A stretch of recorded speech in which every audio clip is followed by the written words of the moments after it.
আজকের ভিডিওতে আমরা বেশ কয়েকটা প্যাসেজ বাংলা থেকে ইংরেজিতে ট্রান্সলেট করব।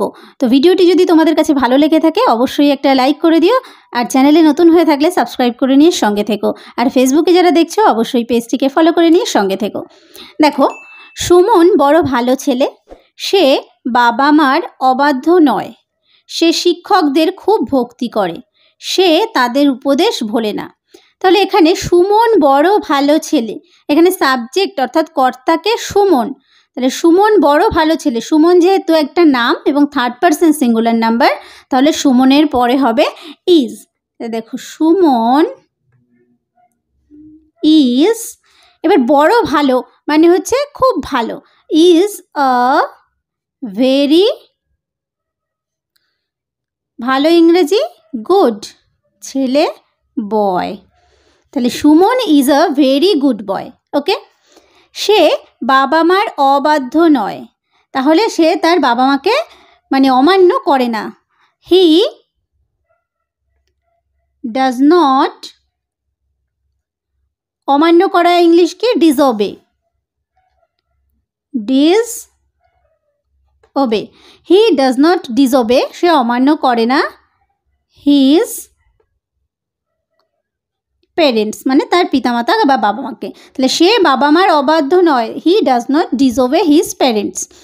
সে শিক্ষকদের খুব ভক্তি করে, তাহলে হি, ভক্তি করা ইংরেজি রেসপেক্ট, তাহলে হি রেসপেক্টস, যেহেতু এখানে হিটা থার্ড পারসন সিঙ্গুলার নাম্বার তাই এখানে ভার্বের সঙ্গে এস যুক্ত হয়েছে। ওকে, হি রেসপেক্টস, কাদের ভক্তি করে, হিজ টিচার্স,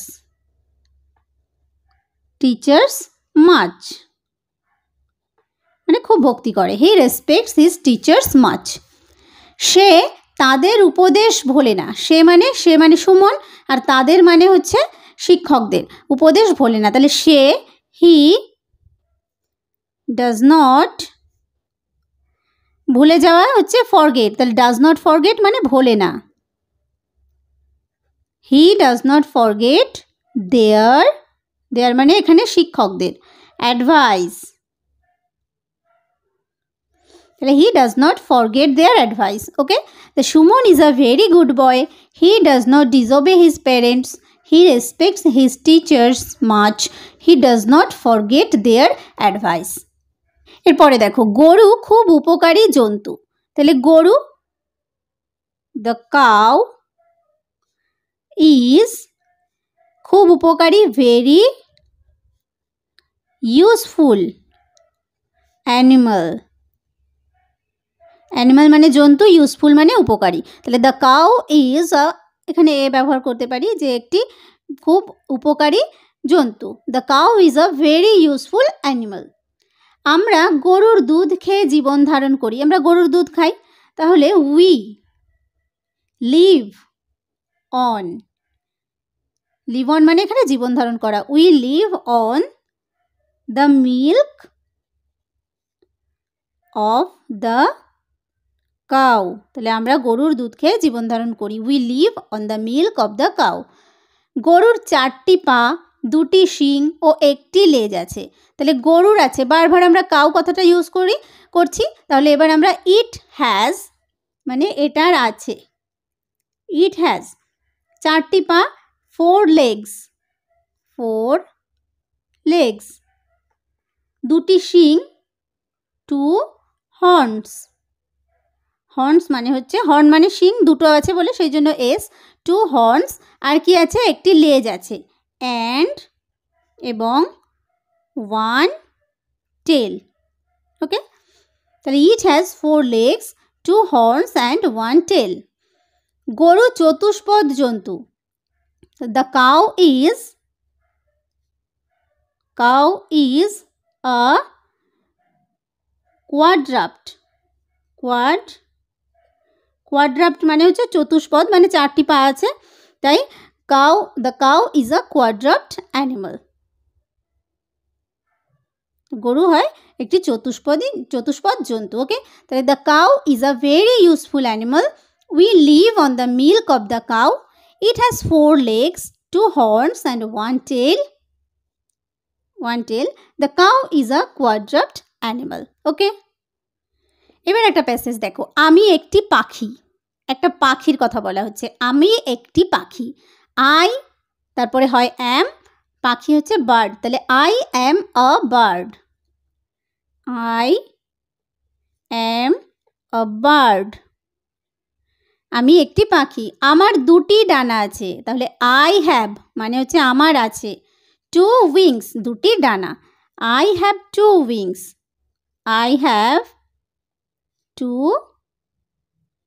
উইংস আমার দুটি ডানা আছে।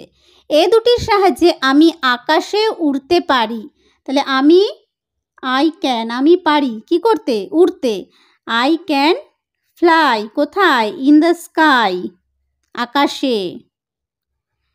কাদের সাহায্যে, উইথ দেম মানে সেই ডানাগুলোর সাহায্যে, তাহলে I have to wings, I can fly in the sky with them.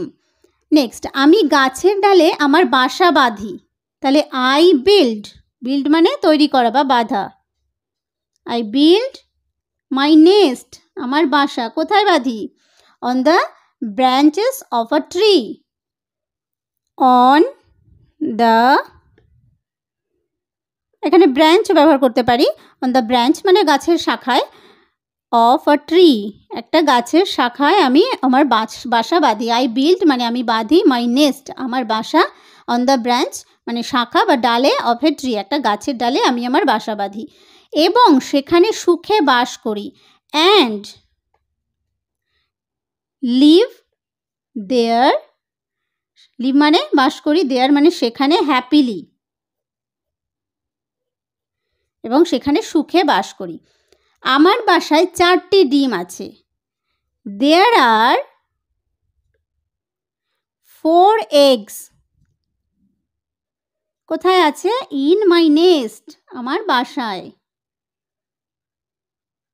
তাহলে দেয়ার আর 4 eggs ইন মাই নেস্ট আমার বাসায় 4টি ডিম আছে। তোমরা ডিমগুলি দেখতে পারো কিন্তু হাত দিও না, তাহলে তোমরা ডিমগুলি দেখতে পারো, you may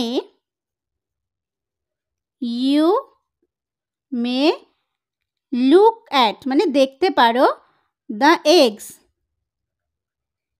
you may look at the eggs তোমরা ডিমগুলি দেখতে পারো, but do not touch them তাদেরকে হাত দেবে না, but do not touch them মানে সেগুলোতে হাত দেবে না। তাই I am a bird, I have 2 wings, I can fly in the sky with them, I build my nest on the branch of a tree and live there happily. There are 4 eggs in my nest. You may look at the eggs, but do not touch them. Okay? তাহলে দেখো 3টে passage আমরা আজকে শিখলাম। এই প্যাসেজগুলোর মধ্য দিয়েই দেখো ছোট্ট ছোট্ট করে আমরা কিন্তু এক একটা সেন্টেন্স কনস্ট্রাকশনও শিখলাম, এবং এর মাধ্যমেই কিন্তু আমরা যদি এগুলো একটু প্র্যাকটিসের মধ্যে থাকি, নিজেরা যদি ট্রান্সলেট করা প্র্যাকটিস করি, তাহলে আমাদের ইংলিশে এফিসিয়েন্সি কিন্তু অনেক তাড়াতাড়ি আসবে। তো আজকের ভিডিওটি যদি ভালো লাগে অবশ্যই একটা লাইক করো, কমেন্ট করো, আর চ্যানেলে নতুন হয়ে থাকলে সাবস্ক্রাইব করে নিয়ে সঙ্গে থেকো। ভিডিওটি শেষ পর্যন্ত দেখার জন্য প্রত্যেককে থ্যাংক ইউ।